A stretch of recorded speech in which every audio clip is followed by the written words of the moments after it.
Namaku Risya, aku dari Surabaya, punya kolektif namanya Serbu Kayu. Kalau di Serbu Kayu, fokusku lebih ke manajerial ya. Terus makanya aku di sini juga ngembangin proyeknya yang nggak jauh dari manajerial berkolektif dan kayak gitu deh. Gitu. Terus langsung cerita nih.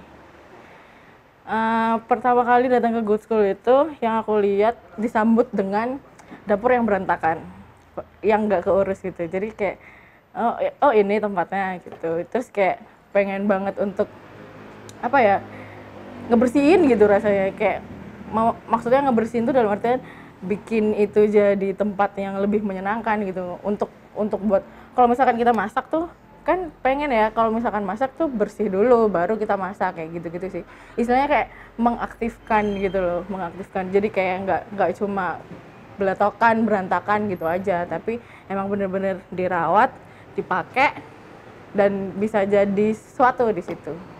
Akhirnya aku bikin projectnya nggak jauh-jauh dari situ, karena emang kalau di Serbu Kayu aku lebih kayak melihat potensi yang ada, baik dari teman-teman sendiri ataupun istilahnya kayak apa dulu nih fasilitas yang ada, itu yang biasanya dikerjain duluan gitu. Maksudnya lihat dari potensi yang ada dulu aja gitu.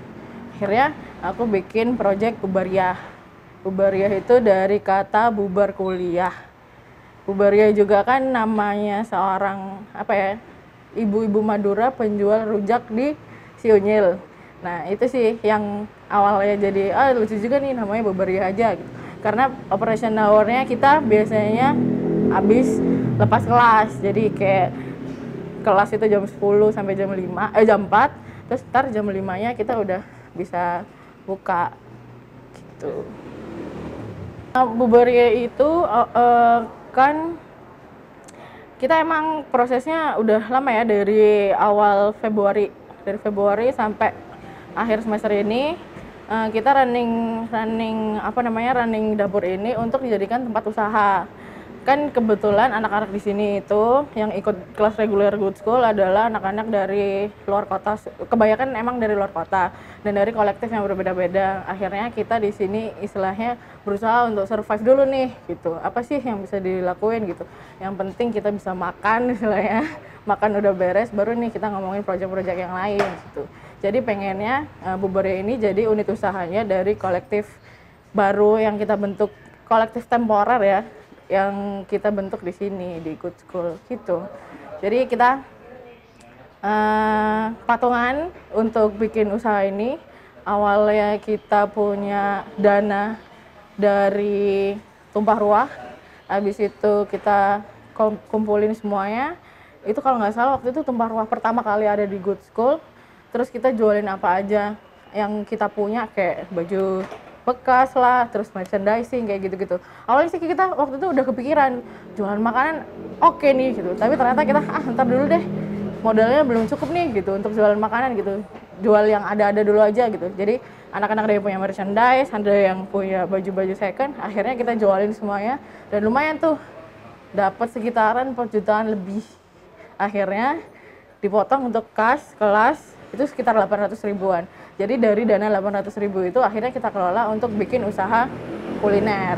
Itu. Jadi awalnya di situ, terus kemudian berkembang lumayan bisa untuk makan anak-anak, untuk jajan ya, istilahnya untuk ngasih uang jajan mereka, dan bisa untuk bisa memfasilitasi program-programnya nggak cuma yang ada di kelas Bantam aja, tapi juga meliputi ekosistem Good School juga gitu.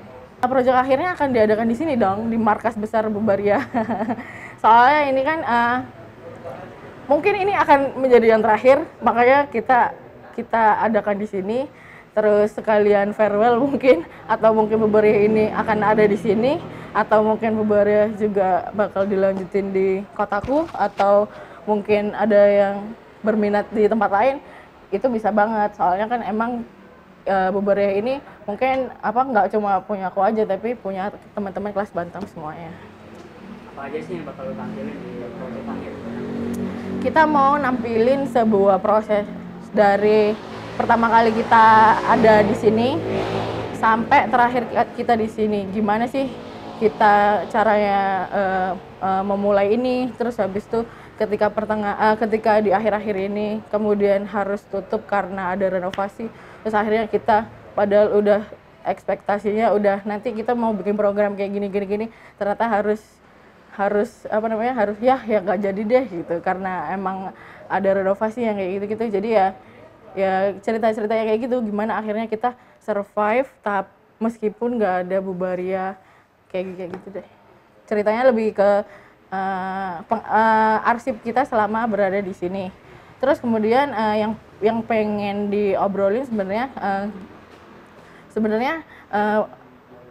usaha di bidang pangan untuk kolektif seni itu bisa nggak sih dijadiin suatu apa ya namanya, pilihan lah untuk kolektif lain. Kalau misalkan aku di kolektifku apakah itu relevan dilakukan juga, atau misalkan ada teman-teman dari kolektif lain itu yang pengen melakukan usaha yang sama, apakah itu bisa dilakukan kayak gitu sih. Itu jadi yang mau diobrolin nanti di situ, ada talksnya gitu deh. Pengalamannya pastinya makan enak satu, ya kan. Semua itu awal mulanya dari perut. Kalau perut kita happy, pasti kita bawaannya happy. Jadi pertama harus menunjukkan makanan yang enak dulu. Kemudian sambil kita talks untuk ngomongin keberlanjutan itu tadi. Emang karena makanan enak aja nggak cukup nih gitu ternyata. Jadi ada usaha-usaha yang perlu dilakukan untuk kolektif, untuk biar bisa sustain segala macamnya kayak gitu sih. Itu. Jadi pengennya teman-teman yang datang nanti bisa terutama kan aku pengen ngundang teman-teman yang punya kolektif juga yang itu baru maupun udah jalan untuk bisa istilahnya untuk bisa mencari usaha mandiri selain menggantungkan dari funding atau segala macam kayak gitu.